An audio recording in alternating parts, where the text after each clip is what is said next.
Hey everyone, John from Bike Fit Advisor. It's about this time of year, I start to get clients coming in that are maybe a little bit unhappy with their saddle or they want to improve things. And they want to do so that they get things kind of taken care of before they start putting in some serious miles. And so I thought this would be a good opportunity to sort of address some of the rules that I've touched on in the past, but they definitely bear repeating, especially for people that are struggling with their saddle in this type of situation. The first thing being, we need to determine whether the issue, the problem with the saddle, has to do with the saddle itself, its structure and shape, or is it more due to our fit and our position on the bike? Our position on the bike, and especially our handlebar position, is probably the number one driver of saddle discomfort. And so if we don't address the fit first, all the saddle swaps in the world aren't going to solve the problem, because the problem doesn't lie with the shape of the saddle itself. Short of having a full, complete bike fit done, one thing you can do is actually, since we know that handlebar position is a major portion of the issue a lot of times, is to experiment with your position a little bit. Change your hand position. I've had a number of people where they've determined pretty readily that the fit is or is not a problem just by simply changing the reach to their handlebars, scooting their hands back off the hoods a little bit and doing a couple of rides that way and seeing how their symptoms change. Or just flipping your stem so that it's positive rise and see how that little bit of extra handlebar height changes your symptoms. If you do a couple of different experimentations and the symptoms don't change at all, well, then okay, maybe it's safer to go ahead and start trying different saddle shapes. However, if it does change things, it just gives you more direction. Oh, okay, well maybe I need to play with my fit further and make sure that I'm getting as much out of that as I can first. And now once you've done that, then you can go ahead and start experimenting with saddles. And this brings us to the second rule, which is when you are experimenting with saddles, it's best to try them. You have to try it before you actually purchase it, if possible. There's different ways to do this. You can borrow it from friends. Some bike shops have demo programs. Even some manufacturers offer you the chance to, you buy the saddle, you pay for it, you try it. If it doesn't work, they send it back and exchange it for free or for nominal shipping fee. The reason this is critical is that the rules out there, the quote unquote rules, I would say, of what saddle should fit you are often just not very helpful. Things like the most common ones are, females have wider pelvises, they need wider saddles. Or that, the more flexible riders they need to ride on flatter saddles, and then less flexible, stiffer riders, would do better on curved saddles. And it's not that these two things are not true. There's some truth to them, but there's not nearly enough truth to them to rely on 100% or as your sole criteria. So this idea that women need a wider saddle because they have wider pelvises, it's not the full story. There's actually not as much difference in men and women's sit bone widths as people think there is. We're a lot more similar than most people are aware of. And it's simply just not a great indicator for the saddle shape or structure that you should be looking for. Case in point, I have a lot of men that actually work out perfectly and fit really well on what is considered a female saddle, and many women that do not ride a female saddle. So it's not that the rule is not true. It's just not true often enough. And same thing goes for flexibility. I have dozens of people every year that are riding on a saddle that is, according to this rule, incorrect for them. Either they're really inflexible, they're a very stiff, very rigid rider, but after experimenting with fit and experimenting with different saddle shapes, they are clearly more comfortable and do better on a flatter saddle versus a more curved saddle. And these are just two of the characteristics that we should consider. Again, we can't consider them in isolation because they're not true enough on their own. One characteristic that is exceptionally important has to do with how aggressively the rider is positioned, how long and how low the handlebar position is. The more aggressive the position is, this is going to be a better indicator for having a saddle that's maybe a little on the narrower side, perhaps with a little less padding, and also one that has perhaps a little less curvature. It's going to err us on the side of all three of those characteristics. And the reason it does this is because when we're in a longer or lower position, a more aggressive position, that's actually obviously our hand position dictates how far forward our torso tips. How far our torso tips, what angle it is relative to horizontal, determines what angle the pelvis sits at. And if you remember, I have some other videos that have touched on this. As our pelvis tips forward, the sitting structure of the pelvis gets narrower because the bones kind of angle towards each other.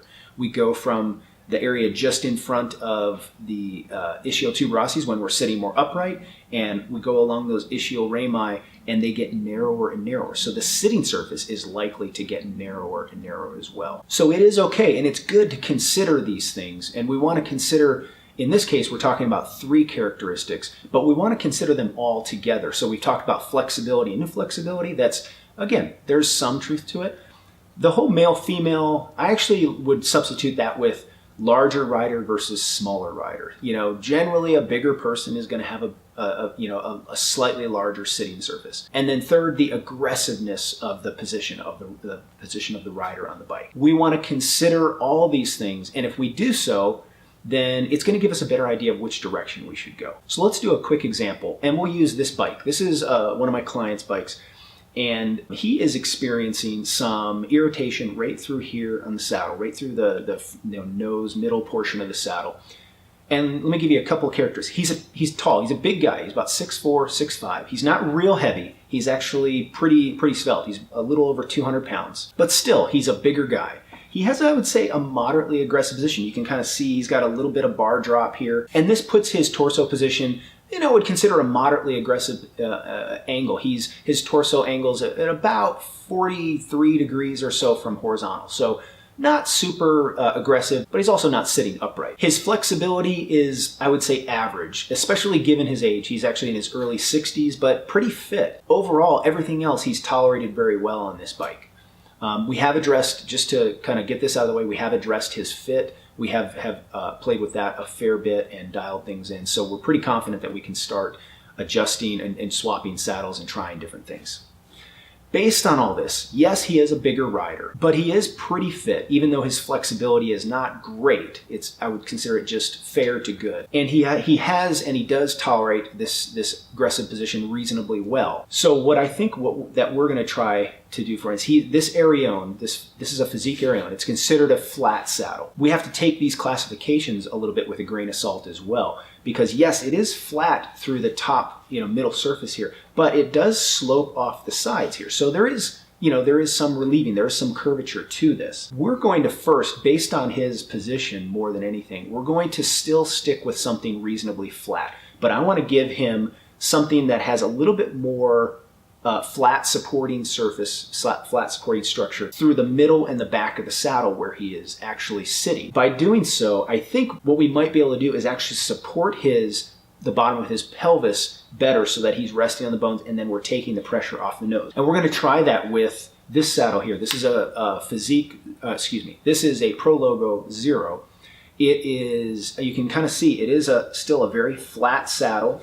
But it does, this surface, and I'll show some close-ups here, but this surface there's a lot more flat sitting surface. There's less slope off the side. So this saddle has kind of less crown this way. We're going to test it out, and because I think this one might just give his pelvis a place to sit such that it supports those sit bones, because on this saddle, on this Arione, I think he might have been slipping off the side. His sit bone surface might have been just wide enough where he was contacting probably right here with his sit bones on the sides of this saddle where it slopes, where here we might be able to sit on a flatter, more supportive surface, and that might allow his soft tissue, his perineum, to rest and float above this area of the saddle. So we're going to try this out. We have to consider, though, this is a trial. We have to test it. It might not work out. If it goes completely sideways and we have new symptoms and worsening symptoms, well, this kind of tells us then, okay, maybe we do need to look at a different shape. I don't think that's the case, but we have to keep an open mind and expect to maybe go backwards and change course a little bit. So there are a bunch of other characteristics that go into this. It's not just these 3. It's not just flexibility, the size of the rider, and how aggressive they are. There are other characteristics, and of course there's lots of characteristics and lots of different types of saddles. If you're interested in more information on this, I do have a video that goes into this in quite a bit of detail. It's over 50 minutes long, and it's part of my Solving Saddle Pain on the Bike program. Now, this video is for sale just on its own if you'd rather just get it, and it's just a few dollars, but it goes into a lot more of the rider characteristics and the saddle characteristics and gives you a better way and gives you more information on how to match those two up, so that by the end you should have an idea of how to proceed with which saddle you should select or what type of saddle. This Arione is not the only saddle that has these characteristics. There are others out there that are shaped very similarly. Same goes for this Prologo saddle. There's others out there. It's not, you don't have to just stick with any one manufacturer. There's quite a bit of overlap. So it's better to understand the characteristics of the saddle than anything else. So look for a link to that video down below if you're interested. Thanks everyone for your support with all the programs and all the videos, and I will see you guys next time. Thanks.